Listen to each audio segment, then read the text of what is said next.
What's up everybody? Welcome back to Easy Proof Cooking. Today I'm making chili.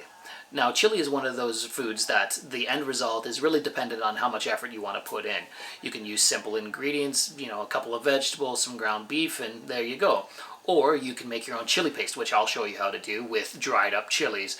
And you can use chuck roast, which again is what I'm going to be doing instead of using ground beef. So without any further ado, check out the video. I think you'll really like what we make today. Stove goes off right as I finish my intro. Unbelievable.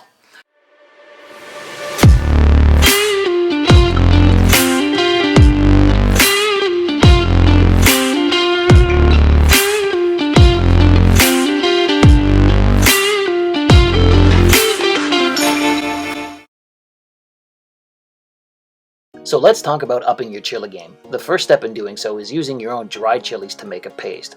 As you can see, I have an assortment of them here on my cutting board. The first one is Guajillo Chilies, which will give you a nice smoky and fruity flavor. The next is Casabel Chilies, which also have a smoky flavor, but also an earthy and nutty flavor. Up next is Chipotle Chilies, which just have a crazy good smoky taste and a little bit of heat to them. The fourth one is the Pasilla Chili, which is also known as Mexico's Little Raisin. This is going to give you berry-like flavors with a subtle hint of cocoa. And finally, the Ancho Chili, the backbone of all chili pastes. These guys' flavors is a mix between like a prune and a sun-dried tomato mixed with smokiness. They are absolutely delicious. So the plan is this: rip the stems off and cut these things open and dump all the seeds out. Now you'll want to have a bowl set aside because this gets really messy. These things are packed full of seeds that you don't want to get in your chili paste.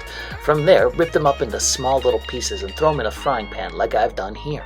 What we're going to do is toast these chilies for about 4 or 5 minutes. Turn your burner on a medium heat and continuously move these chilies around in the frying pan for about 4 or 5 minutes, dry frying them. Don't put any oil in or anything like that, but this will really help bring out the flavors of the chilies. Once you're done toasting the chilies, pour some water into the frying pan, but just enough to barely cover the chilies. Crank the heat up and bring the water to a boil. Once it does reach a boil, kill the heat and let these steep for 10 to 15 minutes in the process of rehydrating the chilies. After your chilies have soaked for about 15 minutes, grab either a blender or your food processor and pour all of it in, including the water, and puree this until it makes a nice smooth paste. Just by adding these in, you've really stepped up your chili game. All of the rich and smoky flavors of all the different chili peppers are really going to give you one hell of a chili at the end of this. So let's talk about the meat you're going to be using in your chili. A lot of people will use ground beef in their chili, and I find that to be kind of boring. I like it more when there's larger chunks of beef in it. So I went out and picked up a large chuck roast and I'm dicing it up into about 1-inch cubes. Now, as a small fun fact for fellow Canadians like myself, apparently here in Canada they don't call it chuck roast, they call it blade roast. I went into my local butcher and asked for chuck roast, and the lady laughed and asked if I was an American. Apparently up here it's more commonly known as blade roast. Learning lesson for myself, I guess. I'm just going to quickly set this aside for a moment while I deal with the vegetables. And speaking of vegetables, the ones I'm going to be putting in my chili are 2 bell peppers, 1 red and 1 orange, 2 jalapenos, a whole white onion, as well as a few cloves of garlic, and a good helping of rehydrated red kidney beans. The kidney beans aren't on screen at this point in time because they were still sitting in my fridge rehydrating. Dice up your vegetables as you see fit. You can either cut them into longer strips or dice them into smaller cubes like I'm doing. Really, at the end of the day, it doesn't matter because they're all going to get along in the pot. Come on, I'm making a chili episode. I couldn't do the whole thing without making a Kevin reference. But here's a critical thing to learn. Learn from my mistakes. Do not cut jalapenos without wearing gloves. Don't be like me and make this rookie maneuver. The oil from the jalapenos will sink into your skin, and then anything you touch afterwards will just light on fire. I cut all those jalapenos without wearing the gloves. I touched my face afterwards, and man, was my face on fire. And it could be even worse if you touch more sensitive areas, if you catch my drift.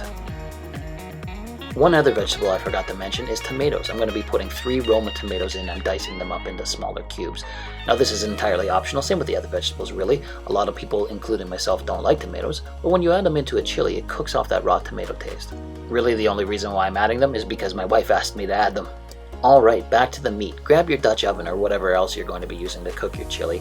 Crank up your burner to a medium-high heat because we're going to be searing the chuck roast for a couple of minutes on each side. This is not only going to greatly improve the flavor of the chuck roast, but it's also going to leave a delicious fond on the bottom of the pot that's going to greatly enhance the flavor of the chili. You only need to sear the meat for about 2 to 3 minutes per side. Once it's done, take it out.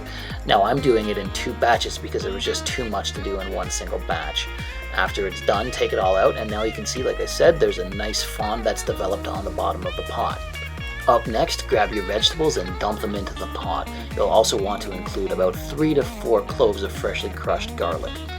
Next, you'll want to stir this all together on a medium heat for about 4 to 5 minutes until the vegetables get nice and fragrant.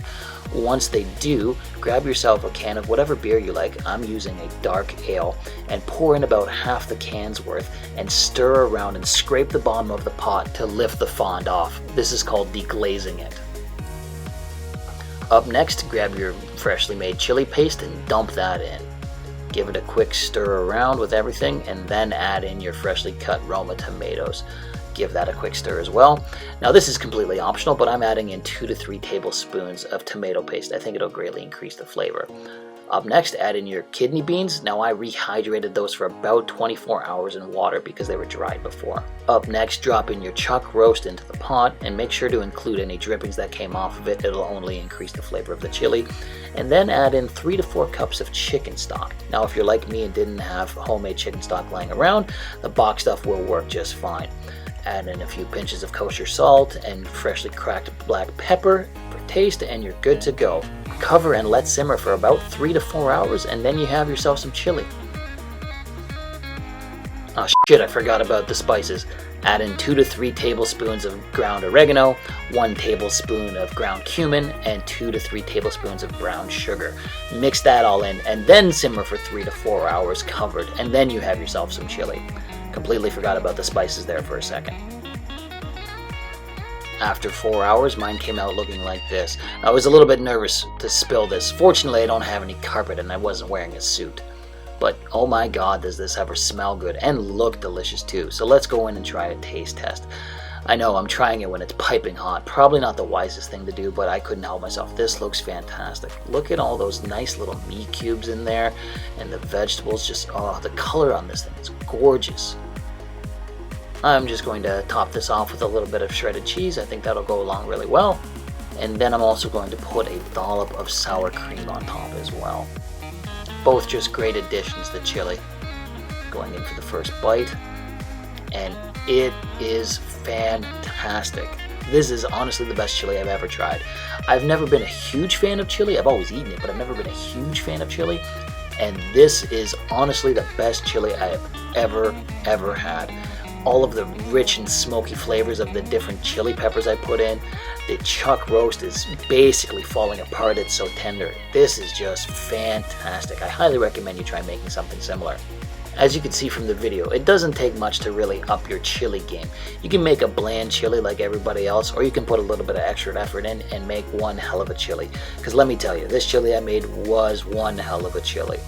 But like always, that's the end of the episode. If you liked what you saw here today, drop me a comment or like the video. If you want to see more recipes like this, subscribe to the channel, and we'll see you again soon on Idiot Proof Cooking. Thanks for watching.